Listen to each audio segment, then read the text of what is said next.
So in this video, we will talk about the different kinds of hand sewing needles that there are, and I will also show you how to thread your needle.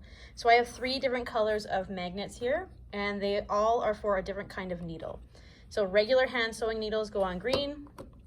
Hand sewing needles with a large eye are called large eye needles. They go on this one. And the dark blue one is for embroidery needles, which we will not really be using. So the hand sewing needles, the regular ones, the eye is the hole. It is fairly small. These are the normal ones that we use. The large eye needles have just that, a very large eye, and there are different sizes, but they typically make it a little bit easier to thread. The embroidery needles are for embroidery work. You can see that they have a silver on this end and a gold eye, so we will not really be using these. So when you're ready to thread your needle, you will have your thread.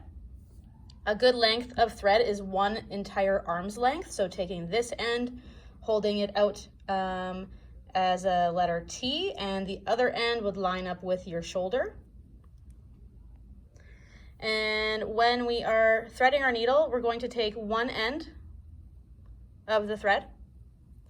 We're going to tie a knot. So I like to create a loop like this. Put the tail through the loop 3 times, so it makes a large knot. So 1, 2, and 3. Pull it tight, and then you have a nice knot. And then the other end is the end that we would thread our needle. So I like to keep the tail pretty short so that it's easy to thread. However, if the thread is starting to peel apart like this and gets a little bit fuzzy, we can snip it so that it's a little bit sharper.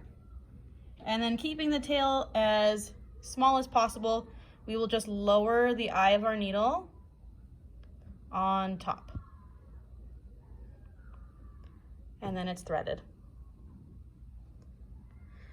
So the reason we only have a knot at one end of our needle here, at one end of the thread, is so that if we make a mistake, we can just take the needle right off of the thread, fix our mistake, and then re-thread the needle. If our 2 tails were tied together, like this, we would not be able to get our needle off of this. So that is how you prepare your needle for sewing.